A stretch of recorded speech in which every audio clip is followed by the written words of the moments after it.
about the outfit I'm wearing, where each article of clothing I'm wearing, where I acquired it from. Yeah, or like how it came into your possession. I purchased this hoodie at Academy.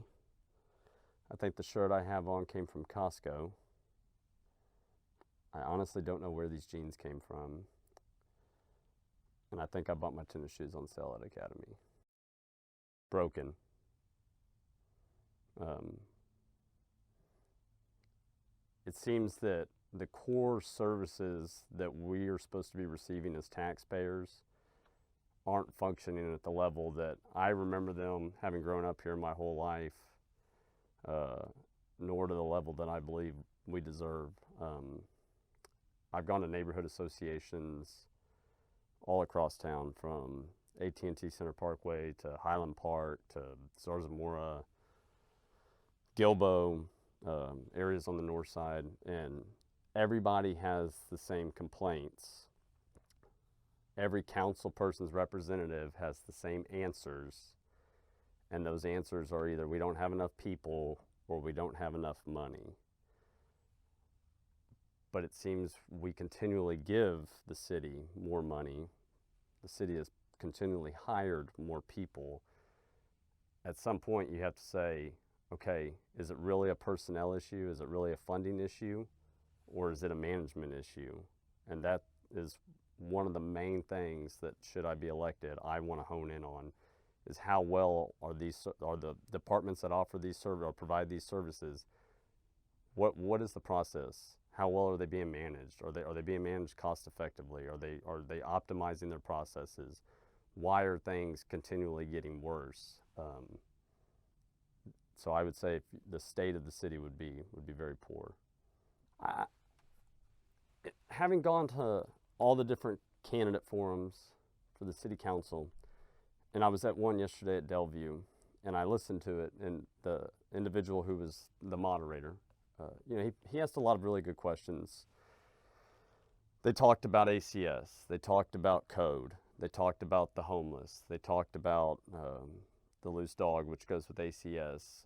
They talked about feeding senior citizens. They talked about a number of different things, and every candidate had great solutions. They had great ideas, and all stuff that every politician should be saying that makes everybody feel warm and fuzzy. But it's funny because when they got to the point about the infrastructure and they asked about, the one thing the moderator asked was, what are you going to do to fix the infrastructure, and how are you going to pay for it? And that's the problem, is everything else that they talked about prior to that question, at this point, with how the amount of money the city needs to fix our infrastructure, all those other things are a luxury, because no one had an answer. How are you going to fix the infrastructure? Well, we're going to make better contractors, or we need better contractors. We're going to hold our contractors accountable. Okay, well, a lot of the issues, and I know this from personal experience, is, are there contractors that are an issue? Yes. But what about the inspectors who are supposed to be holding them to a standard? A lot of the inspectors that work for the city, they have no idea what they're looking at. So they believe, whatever the contractor tells them is right. Why should they argue with it? They don't know. They haven't been trained. Nobody's managing them. No one's holding them to a standard so they can hold the companies that the city's paying to do these jobs, hold them to a standard. But everybody hit the brakes when it came to how are we going to pay for it? Because at the same time, we're talking about, everybody's complaining about the property taxes. We're going to have to make a decision of what do we really want in this city. Do we want to do a handful of things very well, which are what I keep referring to as the core city services, or do we want to have a bunch of things that we offer but we don't do any of them very well? And I think the infrastructure is a big thing, because good streets will bring in good businesses. Good businesses bring in good jobs. Good jobs normally make for good neighborhoods. A lot of the neighborhoods where we have a lot of crime, a lot of generational poverty, if you drive through those neighborhoods, the one thing you notice is the streets are very bad and there's no jobs in those areas. So unless we start bringing jobs into those areas, and jobs that are a fit for the people who live here, then we're never going to progress out of the crime is only going to get worse. The generational poverty is just going to continue. So I think it's something very serious that we need to look at reality and say, how much, I've heard estimates of $5 to $6 billion is what San Antonio needs just to get all of our infrastructure up to par. We can't continue passing bond packages that are 1.2 billion, but only 100 million of it's for actual streets and roads. A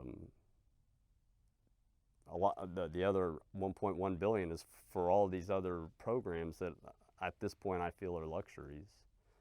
And that's one thing that I want to do should I be elected, is somebody needs to stand there for the regular person, for the regular taxpayer, for the regular resident. And when these bond committees meet, when these processes go through, somebody needs to say, no, that's not needed right now. And again, it's up to the voter.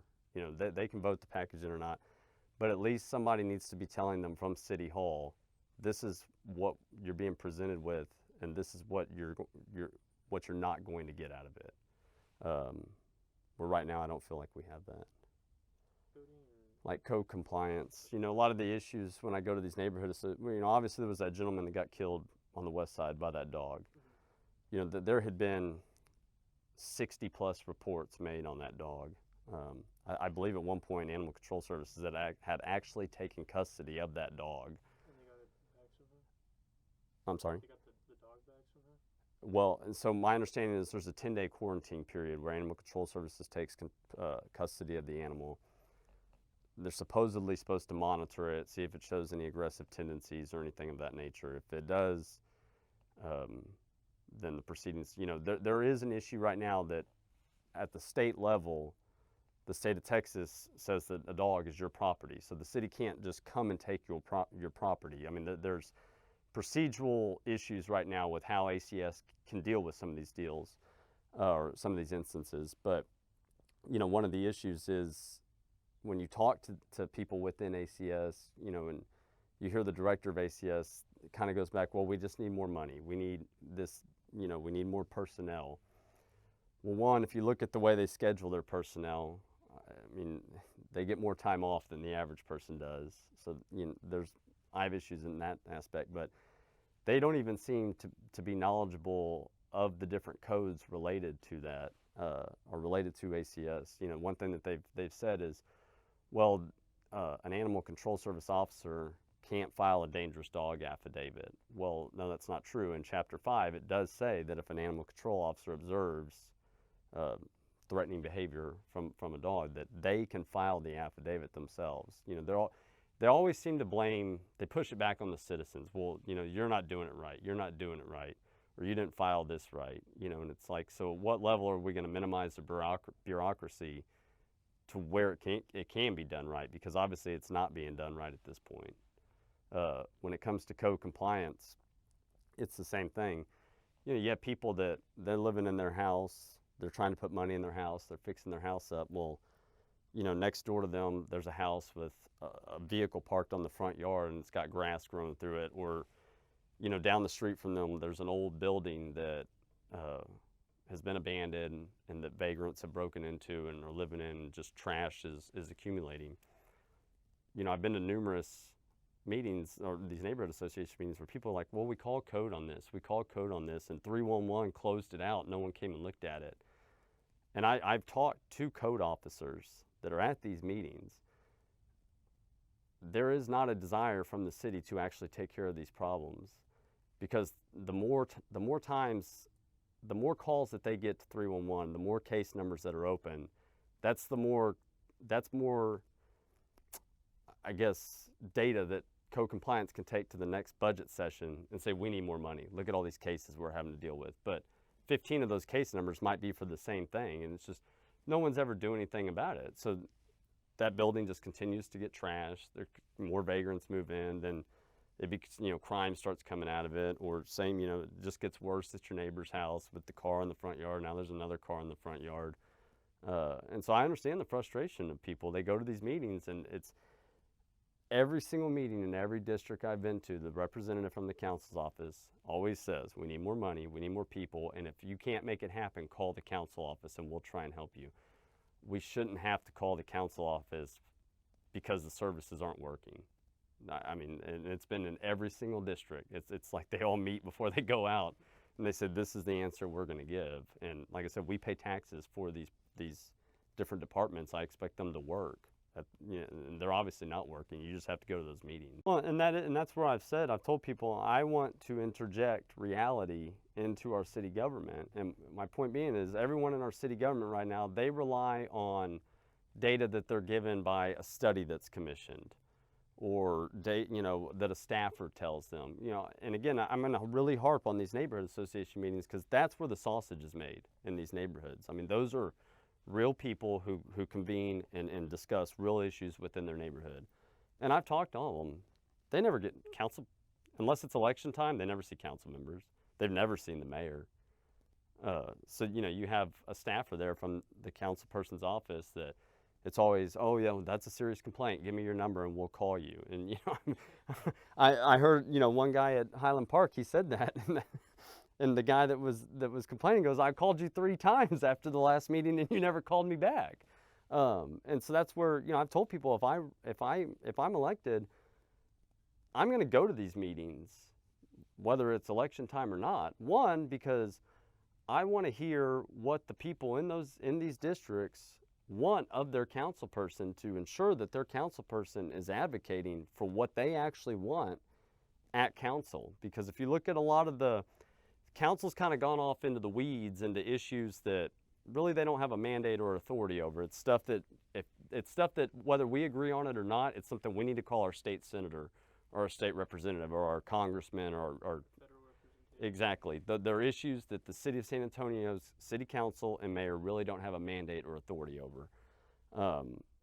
So I want to go to those meetings, and that way I want the people to feel that if I'm not getting satisfaction from my councilman, that the mayor who represents everybody in the city, that I want them to feel he's there too. That, maybe you can't get a hold of him on the phone every day at his office, but once a quarter you're going to see him in the district. You're going to see him at something other than a ribbon cutting ceremony, and make myself available for those people to come up and tell me, because just having watched the council sessions, listening to the council staffers, and then listening to the people, there is a huge gap between what council thinks is reality and what everyday citizens, no matter what side of town you live on, what our reality is far different. And so I do agree with you that I guess it's kind of a long-winded answer too. So much stuff is metric driven, that they rely so much on studies that they're always pushing. Everybody's going to push for more data because that's how they get more money, and that's their benchmark for success. Their benchmark for success isn't making a profit, it's how much more we can get in the budget. And unfortunately, they're kind of like hurting, I guess, the people that are providing, that money, which is like the citizens that pay the tax for all that. Well, yeah, I mean, that's why, I mean, they all act, the mayor and the city council act like they did everybody a big favor last year. And, we reduced the property tax rate from 56 cents to 54 cents. Well, I mean, I have an email from the city attorney, Andysegovia, to all the council members and the mayor saying, go ahead and give them the property tax cut, because I've spoken with Bexar County Appraisal District, and values are 13% higher, so you can go ahead and raise the budget $500 million. So, I mean, it was a meaningless gesture. I mean, it's kind of embarrassing that a lot of them are running for re-election on that property tax cut. It meant nothing. I truly do think that a majority of them think that we're dumb. I mean, it's not good. I mean, if you look at, we didn't have the homeless issue that we have now until he became mayor. Why do we have that homeless issue? Because he goes to Washington, D.C. every month and asks for more money for a homeless problem. I have dealt, and I'll start with the homeless. I've dealt with the homeless in the business that we're in. I've seen them at site, on properties that are going to be developed and that. At this point, a majority of them, they're not even from Texas, much less San Antonio. So when you tell people that we have something here for you, and that's a lot of these people, that's the lifestyle that they choose. I know this, my uncle lived on the streets for 30 years and he thought everybody else was a sucker. They're going to keep moving here. So the first thing that we have to do, if we want to tackle the homeless problem, is we have to stop going and sourcing funds to provide more services for the homeless, because then they'll stop coming here. Then we can figure out how many homeless do we actually have here, and we can say, okay, this is the approach we're going to take. Which I don't think there's a all-encompassing approach that works. Unfortunately, when you deal with those people in those situations, you do have the people that suffer from mental illness. You have the people that are, suffer from the drug addiction. But, you have people like my uncle, and I'm very gun shy because I saw this. He overdosed in July of 2020. But he was a very high functioning individual, from the point of he could go from being passed out in front of the HEB at Zarzamora and Fredericksburg Road on the sidewalk to 3 weeks later he's involved in a $500,000 Medicare scam. And that's the reality of the situation. So, this Ron's approach of we'll just get more money and we'll build this housing and we'll put them in these houses is not going to solve the problem. Help without responsibility is only going to create a bigger problem. Look at the crime situation. Since 2019, which, he was a supporter of cite and release, theft in this town has exploded. They all claim, well, cite and release saves us $5.2 million a year in booking fees at the jail. Well, if you have a 17% increase in burglaries in a $70 billion economy, $5.2 million really isn't a lot of money. And another thing I will bring up is a lot of his policies, such as supporting cite and release, there's unintended consequences. And we were talking about construction costs and housing costs. When they implemented cite and release in 2019, take someone like myself who deals with 18-wheelers, large trucks that have commercial driver's license, drivers who have to have a CDL. So they have to be drug tested, right, in order for them to get on the insurance, and the state requires it. On the federal level, it's all required. When they put cite and release in place in 2019, because it loosened restrictions on marijuana, my insurance agent told me that the actuaries at the insurance companies, which assess the risk for policies, that in markets that have cite and release, especially when it comes to marijuana, that they deem there's a greater chance or there's a greater risk of, should there be an incident, that driver testing positive for marijuana. Well, at this point, my insurance is up 80% since 2019. Because the problem is, if all of us go out and we get drunk tonight and we go get in a truck tomorrow morning and get in a wreck and we go take a post-accident drug test, we're not going to pop positive for alcohol or anything like that. But if all of us smoke a joint tonight and 10 days from now we get in an accident and we get sent for a post-accident drug test, we're positive for marijuana. So now Thomas J. Henry, Carabin and Shaw, all the ambulance chasers, that's the silver bullet for them. So that's another policy that Ron has been behind that has inadvertently driven up the cost of construction. I've heard a lot of praise for his leadership during Corona. I really don't see where any of that leadership took place at. Coming on the news every day, reading statistics, and then telling people to put a mask on and leaving did nothing for small businesses. Fortunately, because the business that we're in, a lot of that stuff wasn't applicable to us because we weren't a storefront, right? But a lot of people who own storefronts, they were wondering from week to week, what's going to come next, or what's the plan? My take on it is with the resources the city has, with UTL Science Center and everything else, instead of relying on just a top-down from Washington to San Antonio approach, he should have been proactive in saying, partnering with these agencies we have here and saying, okay, what can we do here in town? What's the best plan so I can tell the people, so I can tell the small businesses, hey, this is what the landscape's going to look like in 60, 90, 120 days. That way people could have planned, hey, tell employees, okay, I'm going to have to lay you off for a couple weeks, or, not try and keep them on. So I think he really failed when it came to Corona, which, put a lot of small, especially, and they mostly were minority-owned businesses, small businesses. A lot of them are out of business because of that. A lot of that, letting the city work from home, which, there's more an Eric Walsh decision, who's the city manager. That delayed permitting processes for new neighborhoods and things. So that was a big driver of the increased housing cost. And then again, like I said, he's he's led council. You know, I think he's right now chairing a deal for the U.S. Mayor's Conference about combating hate crime and domestic terrorism within cities. I mean, what does that really have to do with San Antonio? I mean, I don't remember the last time I saw a hate crime take place here. I mean, everybody, if left alone, seems to work things out on their own.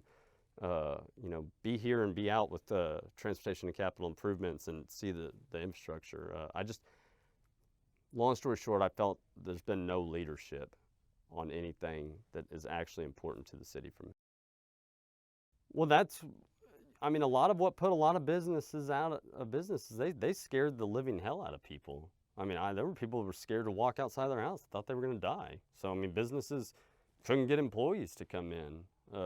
Yeah, I mean, that's why I'm saying they should have partnered with, for the amount of medical hospitals, research, everything that we have here in this town, there could have been something done to partner with them to come out with something that would ease people's minds. And you know, I'm not saying you had to ignore the problem or pretend it didn't exist, but at least tell them, you know, hey, we can continue to operate. We can do these things if these measures are taken, if you feel comfortable with this.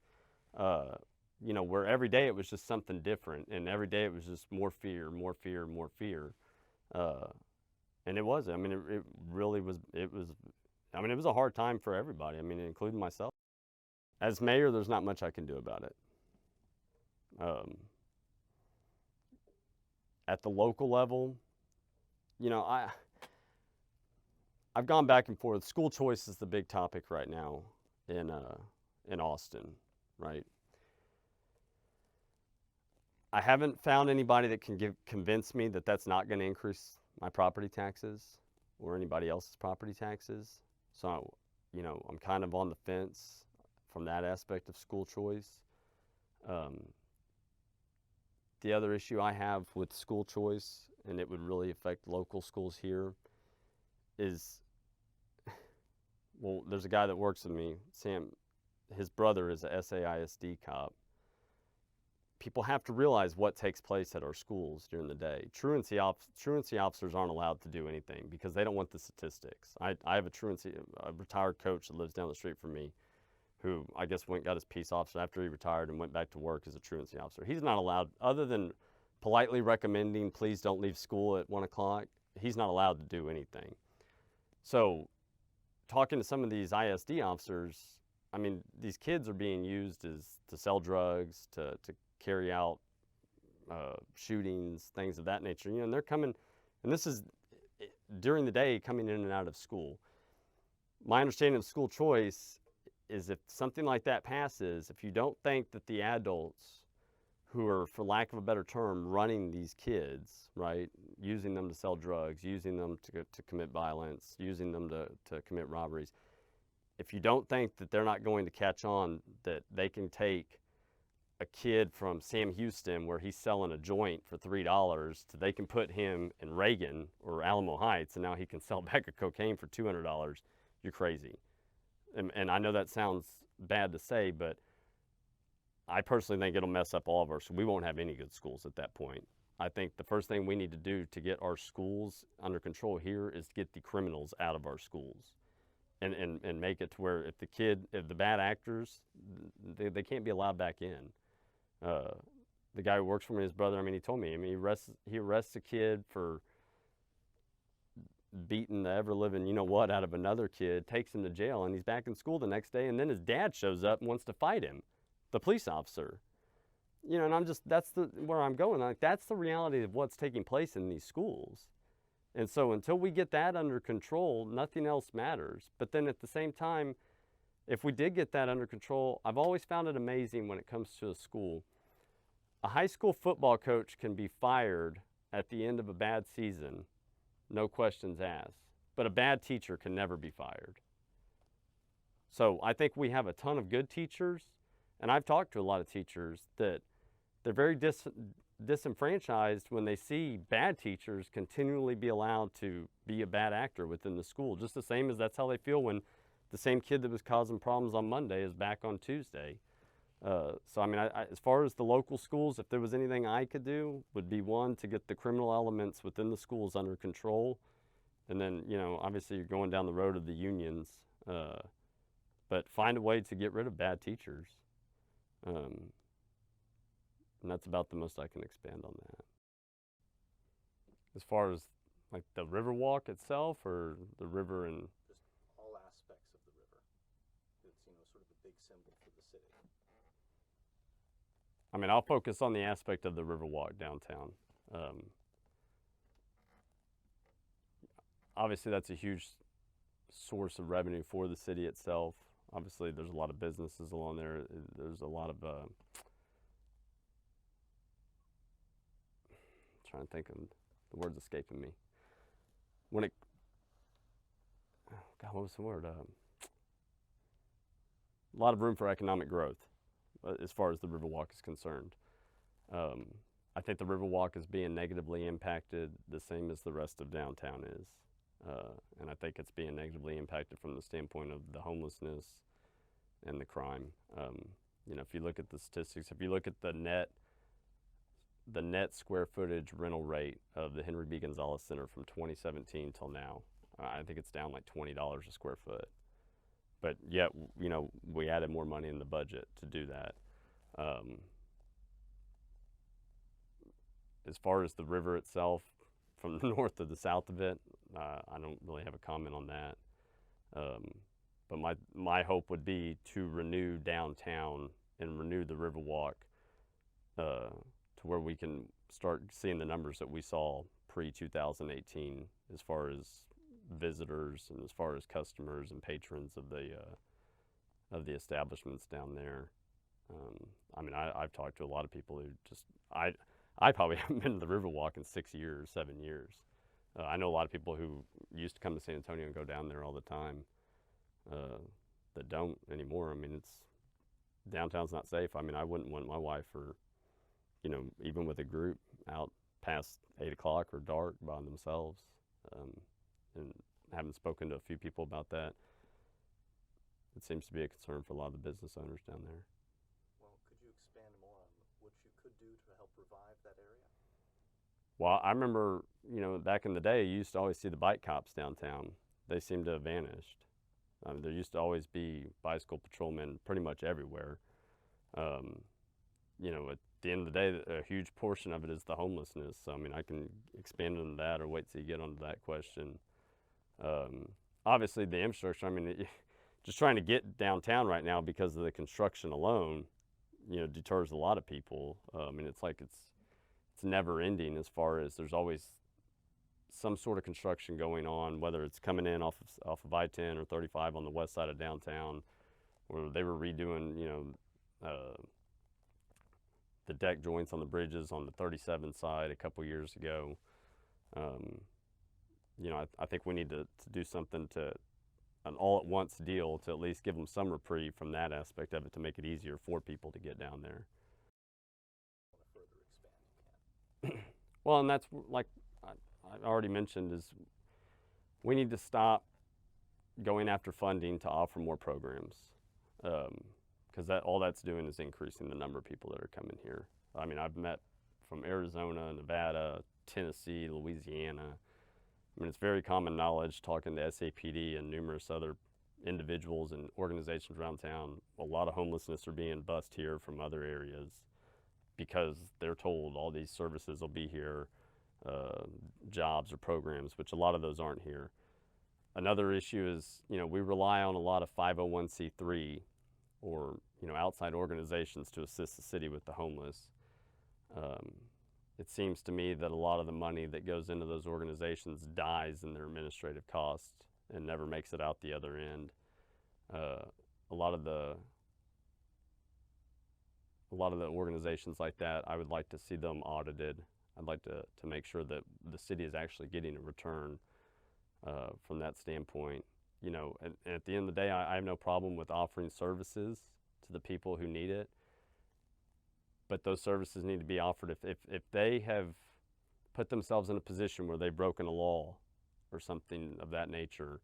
The services can be offered to them once they've been taken into custody and taken to the jail. I heard a story from a lady in a neighborhood off of Heidner Road. They started a new apartment complex and they cleared this piece of property on the access road.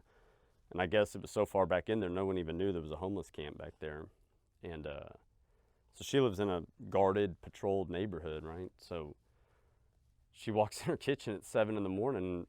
There's a guy standing in her kitchen, and he's obviously homeless. He's obviously on drugs. She calls SAPD. They come and get him, and they wait at the end of her driveway with him for over an hour for city services to show up to offer him these services. I mean, that's just, it's ridiculous. If he needed those services, and it's kind of like you can offer them the services. And I heard a council candidate say this yesterday. She was critiquing that, oh, we don't have enough funding in place and we don't have enough detox beds for when someone is ready to detox.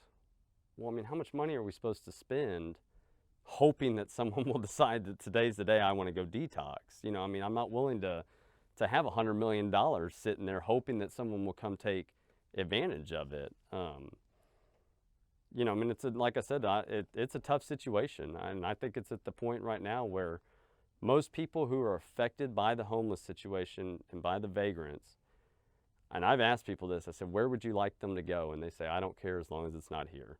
And that's it. I'm all for showing compassion to people who have fallen on hard times and offering services if they're willing to accept responsibility, but I'm more interested in showing compassion to people who get up every day and go to work and pay their property taxes and try and do good for their family. I'm much more concerned with those people than I am with the others.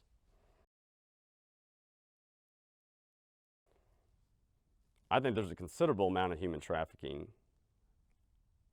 I think a majority of it, I don't think actually takes place within the city limits, is where I think the problem is. I think a majority of those issues are taking place in Southwest Bexar County. And I think Sheriff Salazar is doing absolutely nothing about it. It's easier to hide people. It's easier to maneuver in areas like McDonald-Lacoste Road and 1604, back down to Somerset,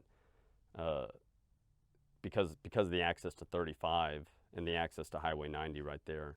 I mean, I know there's been stash houses found here in San Antonio, but the majority of the people who are perpetrating that stuff are coming out of Southwest Bexar County. And I know this, and I've seen this. Again, I try not to use anecdotal evidence, right? But I truly believe that's something that really the sheriff's office needs to be brought into that. It would need to be a joint effort between SAPD and the sheriff's office, but the sheriff's office is really going to need to step up from where they are right now. And then, of course, there's the whole issue going as you go south to the border, but there's nothing I can do about that as mayor.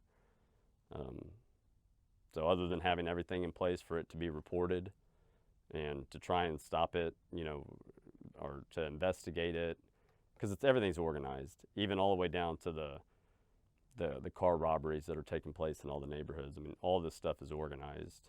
I wonder, not being privy to the information, I wonder to what extent SAPD is running undercover investigations, trying to break up this organization. Same with the Bexar County Sheriff's Department, because it seems like they're not doing very much of it. So I would like to see a joint effort between SAPD and the Sheriff's Office to tackle those issues as best we can within our area.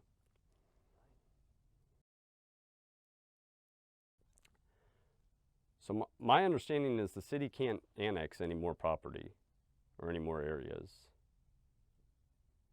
Can anybody help me with that? Or? I'm not too sure. Oh, I mean, in the past, yeah. I mean, the city has, as compared to Houston or Dallas, San Antonio has been very aggressive. I mean, I can't do anything about what they've done in the past, but I would certainly rather, going forward, instead of searching for new tax revenue through annexations and those things, I would rather let, it's kind of like the way Houston is operated. Katy has become kind of its own little metropolis, the Woodlands and areas like that. Because when you incorporate those areas, for all the tax revenue you think you're getting, it's never enough to deal with all the problems that you're also getting when you incorporate them or when you annex them. So, as far as what's done is done. There's nothing I can change about that. But my understanding is the city can't annex any more areas, and I could be wrong on that. But even if they were, I wouldn't be in favor of it. It's however you interpret the word. well, no, I mean we need a lot of. That is what we need. We need revitalization. San Antonio's tired. I mean, it's old. Everything here is old, but the massive pushback that comes out of a lot of neighborhoods anytime people try to go in and revitalize something it's at their own detriment. And I understand the issue, especially for seniors or people over 65. If somebody buys the house next door to me and they fix it up and now it's worth $200,000 more and my property taxes are going to go up. We need to revitalize our neighborhoods. But at the same time, obviously, like I said, we have to protect those older people. That's something where we're going to have to get creative.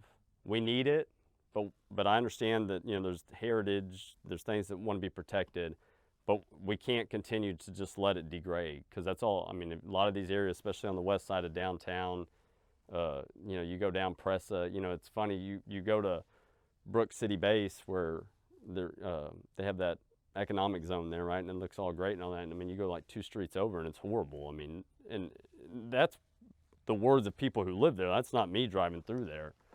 So I think we need to get creative with, what we can do as far as property taxes to protect people, and then what we can do to incentivize people to come in and revitalize these areas. A lot of it, like I've said before, it's going to start with the streets. It's going to start with the drainage. Nobody's going to move in and invest anything in somewhere with bad roads that don't drain, systems that don't work.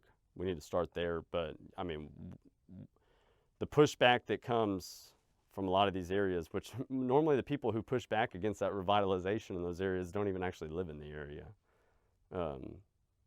So it's something that's going to happen.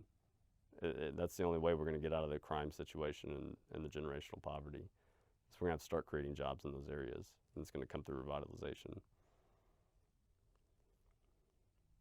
I mean, I think as it's shown with the sanctuary aspect of it, with the state of Texas suing Bill McManus for not enforcing SB 117, that stuff sounds great when you tell everybody about it, but all it does is cost us money in the court. I think when the state sued Bill McManus, it cost us $3 million in legal fees and a $300,000 fine. So again, I brought up the deal with the marijuana. I really don't care one way or the other. If they want to legalize it, that's fine. You just have to understand that there needs to be, for lack of a better term, an accompanying tort reform or something from the aspect of what people in my business have to deal with, or people in the medical industry who have to drug test employees. People need to take that into account when they go to legalize it. As far as when it comes to abortion, I mean, call Trey Martinez Fisher, call Donna Campbell, whoever your state senator is, and advocate for whatever you want up there. For us to put something in place, especially when you have a Republican-controlled state government, and you have I guess what would be a liberal-controlled San Antonio. Kim Paxton's going to come sue you. So why make just for making a gesture? Why put that strain on the taxpayers here? So at the end of the day, if the state says I have to enforce it, I'm going to enforce it, whether I agree with it or not. And that's a left or right issue. If it's a left issue and I don't agree with it, but the state says I have to, I'll enforce it. Same with either side. And if you're really against it, then you can educate people how they can go about changing it, instead of telling them, oh, well, we're going to do this for you here, but it really means nothing. I hope that's a clear answer. No, it's Okay. a very clear answer. I think a lot of the people that we have coming from California, in my experience, and what I've seen is, for all the people that have moved here from California, or all the people that have moved here in general from other areas within the United States, is a lot of them come here and they work just long enough to take advantage of all the free city services and money that San Antonio offers, and then they drop out of the workforce. So, is it a long-term benefit for us? I really don't think so. Now, if they were moving here and they were creating economic commerce, or I just don't feel we're getting the same caliber of people coming in from other states that Dallas is getting. because where's the, there's not the same level of economic opportunity in San Antonio that there is in Dallas. So obviously the people who are going to create something are going to go where there's a climate that encourages creation, and that's Dallas. That's not here. And you brought up immigration from where else? Oh, from Well, yeah, I mean, as far as the immigration from Mexico is, it's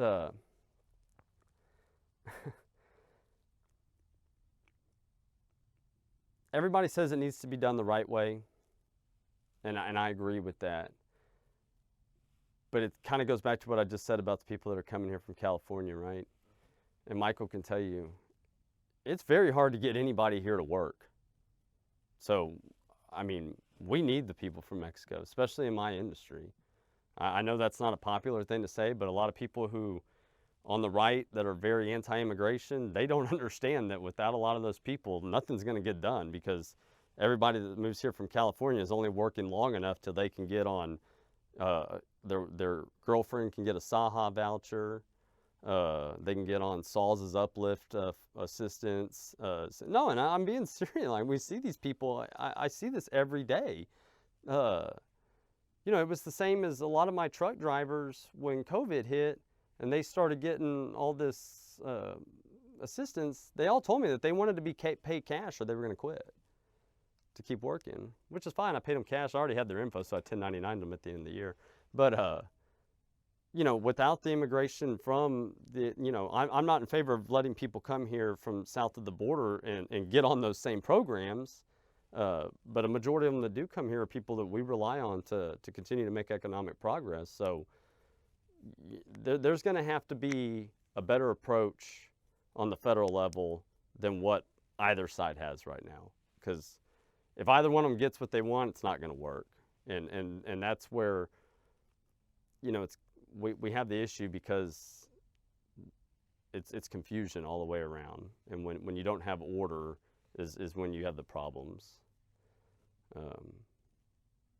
That's probably not a very, I'm trying to work through that answer in my head to make it.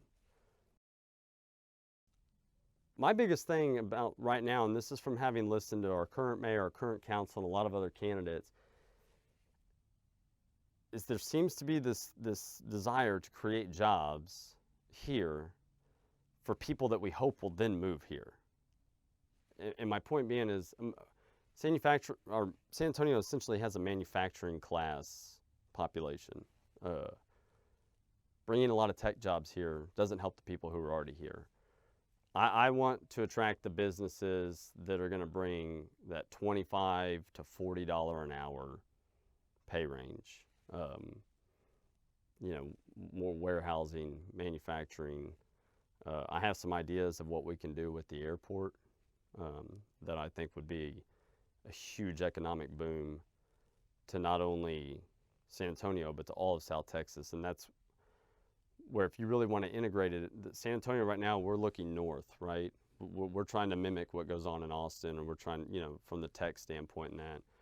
Well, there's 2.5 million people that live south of us, and you have Corpus Christi. So I would like to see San Antonio integrate itself more with the economies of the cities that are south of us and the people that are south of us, and become their Austin, right? As far as, be the regional center of economic power there. And so I think as far as the people and bringing them in, offering jobs that are more to our population's skill set will benefit us more in the long run than bringing in jobs and then having to bring the people in, if that makes sense. I don't know if that really answers your question. Well, it does. It makes sense. Correct. I think it was $2.5 billion to add a Terminal C. Don't worry, it'll increase. Sure. Yeah, you're right. Could you tell us about what your thoughts about the airport could be that you mentioned before? I mean, we're just beating a dead horse with our current airport. If we do this Terminal C and you just look at the traffic situation at 410 and 281 as it is right now. I mean, you start bringing 300 people more an hour through that airport, and you got Lyft and cabs or whatnot coming through there. TxDOT is not going to move fast enough to redo those areas, but mainly you're going to destroy those neighborhoods like Crown Hill, and I can't remember the one that's to the north of the airport, but you're going to destroy those neighborhoods if you do that. right now, one thing about San Antonio is the cost of building something in this town varies greatly from the north side to the south side. And it's not so much the acquisition cost of real estate or anything like that. It's the difference between working in rock on the north side and working in dirt on the south side. While land is still available and moderately priced, and the airport is an enterprise fund, so the airport can issue its own debt, and I've heard an estimation of $6 or $7 billion. While the land is available and moderately priced, I personally think we should move our airport down to Southton Road and 410 area. There's plenty of land there. It's reasonably priced. It's not in rock, so it's easy, as far as the civil construction aspect of it. It's way cheaper than if you were to try to do it, somewhere going up towards New Braunfels where you run the risk of having to deal with rock. One, that would create, it amazes me that everybody, those 2.5 million people I said that live south of here, they drive through the 7th largest city to get to the Austin airport to fly somewhere. It's mind-boggling, and that's why we can't keep any Fortune 50 or Fortune 500 companies in San Antonio. Even if they do, I spoke with someone with one of the few Fortune 50 companies we have here. Even with what they want to do to the airport right now, they're not gonna expand. It's not gonna move anybody else here. It'd be great for everybody that's wanting to go to Vegas. They'll have more direct flights and stuff, or maybe a direct flight to Philadelphia. But if you build that airport down there, you solve, in my opinion, 60 years of economic and poverty issues on that side of town.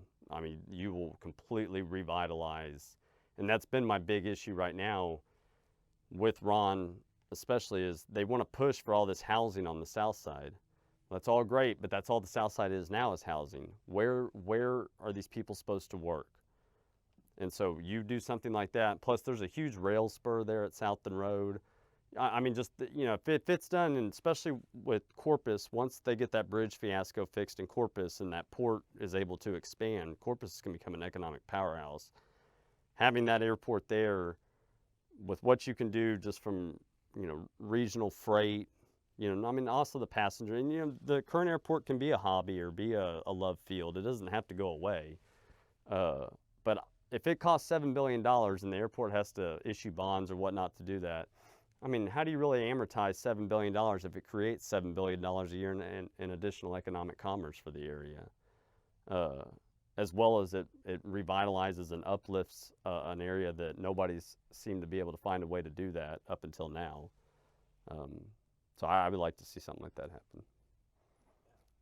Don't know why anyone would want to go to Philadelphia, though. Well, I was actually shocked because I actually took a direct flight to Philadelphia one time, and it blew my mind that I was like, I can't get a direct flight to so many other places out of San Antonio, but Philadelphia? Well, yeah. And that's what I'm saying. I know a company, I won't bring their name. There's a company that acquired a larger company here, and they had considered moving the headquarters here, which their headquarters is up in the Midwest. It is easier for them to have people fly into Detroit and drive an hour and a half to their campus than to move here and have people deal with our airport.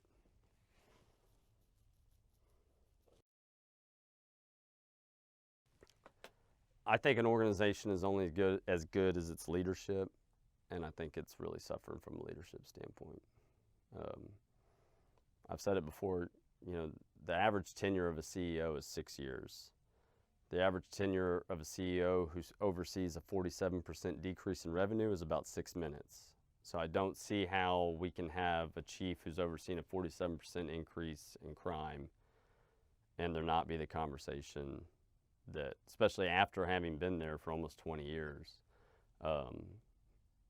I think the department as a whole is operating under a very politicized executive command. I don't think they're bad people, but I think there's a lot of motives from people within that command, people within council, within the city manager's office. I think it's made a very contradictory work or environment for the officers to work in. I think when you put the officers in that type of situation, you really increase the chances of having unfortunate incidents take place. So I would like to see a complete new command structure for the department. Some of the stuff that they're doing that, kind of goes back to, again, commission studies, with this, what is it, the hotspot deal that they're doing now, that we paid UTSA to tell us to go have a bunch of police officers park in one neighborhood with their lights on for 15 minutes like criminals don't own watches. Apparently we commissioned a study to find out how many more, which blows my mind. We have these people within the department who do these analytics, so why we're paying all these for these studies blows my mind. But apparently we paid to have a study done from some guy in Illinois about how many more patrol officers we need, but apparently he died before finishing the study. I never could get an answer if we got a refund on what we'd already given him, or but I would think with a geographic footprint size of San Antonio and our population, and I mean, look, the reality is, because of our proximity to Mexico and just the inherent issues of that, I mean, we've always had a higher crime rate here in San Antonio. I mean, we're at a crossroads for international criminal organizations. I mean, it's the reality of the situation. I think we could use 300 or 400 more police officers. Now, that being said, I wouldn't accept the reduction in standards to meet that number. That's how you end up with incidents like you did in Memphis. And I think we could add those police officers without having to increase the budget. I mean, we could take the ready for work money and use that, because it's definitely not creating a return as it is right now. But I think it needs a new command. I think their general manual of operations needs to be refreshed to where they can be effective and not feel that whether they go left or they go right, that they're going to, somehow get caught in a ringer. And then I think we need to increase the number of officers. But even if we do all that, there's the root cause of the crime, which I keep going back to, is we need to have jobs for the young people here in town to where they can feel that there's going to be some level of upward mobility for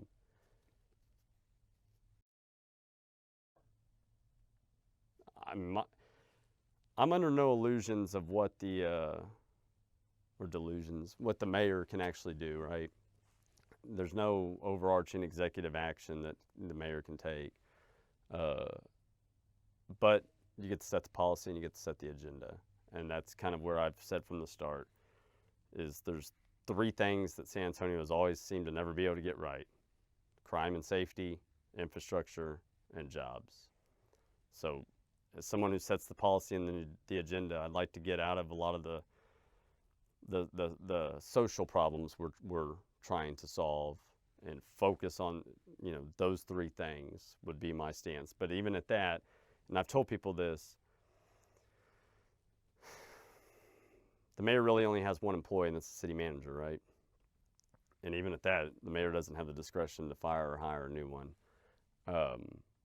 I've told people as mayor, I want to go and hear what you have to say to your councilman and make sure that your councilman's advocating for that at council.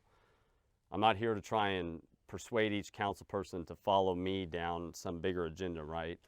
Each council person needs to be there advocating for their district.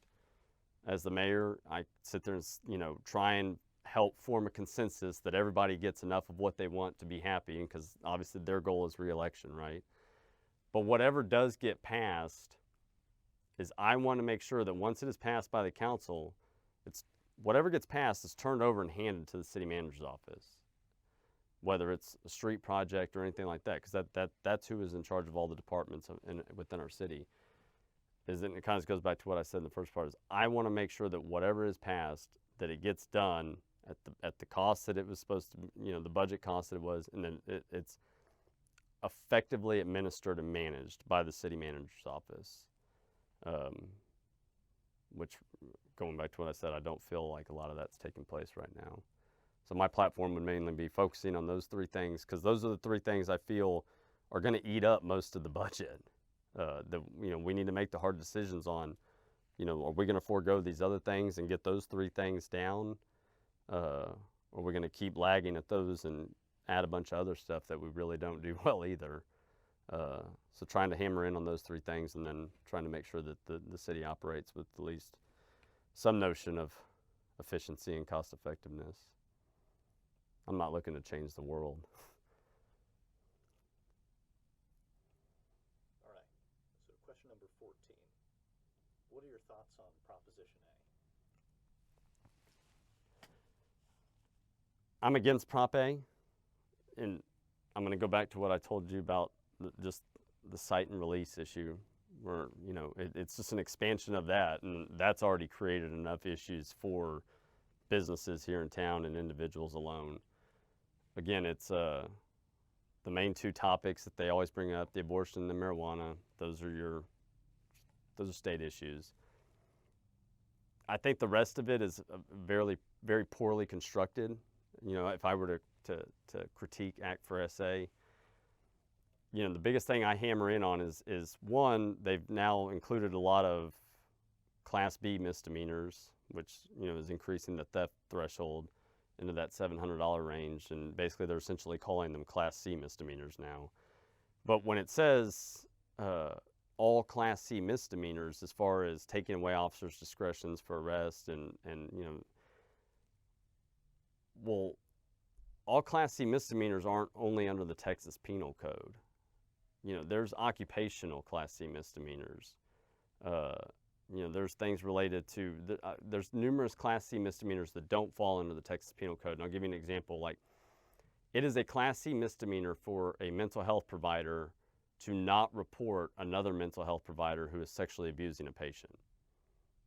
So would you want that to be at the officer's discretion of whether or not to arrest? You know, if you had a family member who was receiving mental health and you know, and was being sexually abused, I think we'd all probably want that guy buried under the jail. So you would definitely want someone who knew about it to report about it.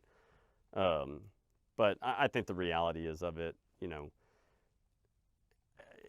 you just got to look to San Francisco and those other places. I mean, that's what it's going to end up at. We're not far off as it is now. So it's not for San Antonio, in my opinion.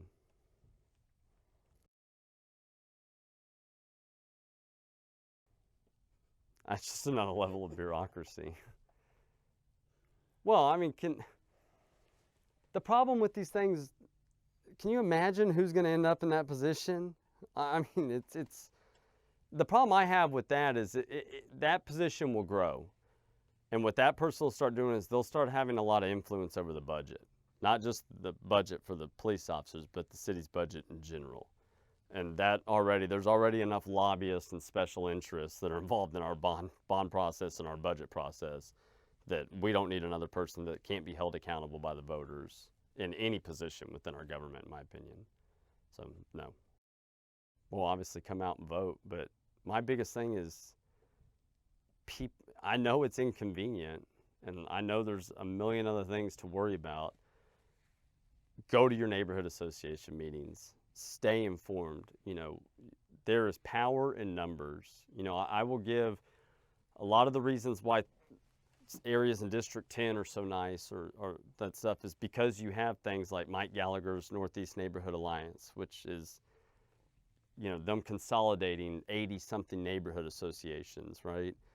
I mean, there's power in those numbers. And what I mean by that is, you know, if Highland Park goes and complains to their council person and, you know, about certain infrastructure things or, you know, X, Y, and Z, and their council person says, okay, well, we're going to allocate $100 million to infrastructure projects. Well, normally in District 3, only about 70 of that 100 million will actually get spent, where the other 30 million will go with some slush fund, right? But you can bet if they go to District 10 and Northeast Neighborhood Alliance and they say we have $100 million allocated for infrastructure projects, you can bet the Northeast Neighborhood Alliance is going to make sure they spend 101. And so that's where, you know, a lot of these neighborhood associations within the various districts, they need to consolidate underneath a greater association so they have power in numbers, so they can start holding people responsible and making sure that, again, they're getting what they're promised. Where right now that doesn't really happen, so, you know, it's easy for everybody to maneuver in the dark and then you say, sorry, we'll try and get you next go around. So that's what I'd really like, is people just need to be involved. I mean, I've told people it's more important to be involved in local politics than you know, unless you're a business owner and, you know, certain aspect, very little of Washington D.C. affects your daily life. You know, I mean, and it does from tax and, you know, culture and immigration. You know, it all ties together. But the stuff that affects you day to day is the stuff that goes on downtown. And only what, 13 or 14% of people show up to vote. So my big thing would be to, there's an organization called Infuse SA that has started.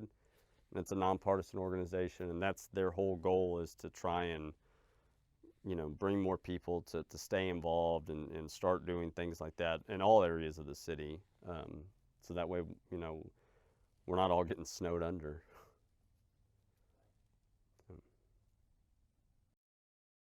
No, I think, you know, a lot of people have asked me what qualifies you to run the 7th largest city as someone that's 33 years old. And my answer is, the mayor doesn't necessarily run the city. And I'm not smart enough to be the city manager, but I'm smart enough to know from my business experience when the person we have in place isn't giving us the results that we should be getting. And I'm not, you know, that's to be determined whether it's his fault or there's other issues related. But, you know, at the end of the day, I have actually gone out and hired people, put them to work, created economic commerce, invested money, made a return on it that also made other people return and uplifted people. Where right now we have nobody in our city government who's done that prior to being in politics. So that's the biggest thing is, you know, I might not be the best interviewer, I might not be the most polished speaker, but when it comes down to looking at what is going on, what's being proposed, and what the real, I can see the reality of what we're actually going to get out of it versus what relying on a study or something, because I've lived and I've dealt with people in every part of town where we have very little of that right now.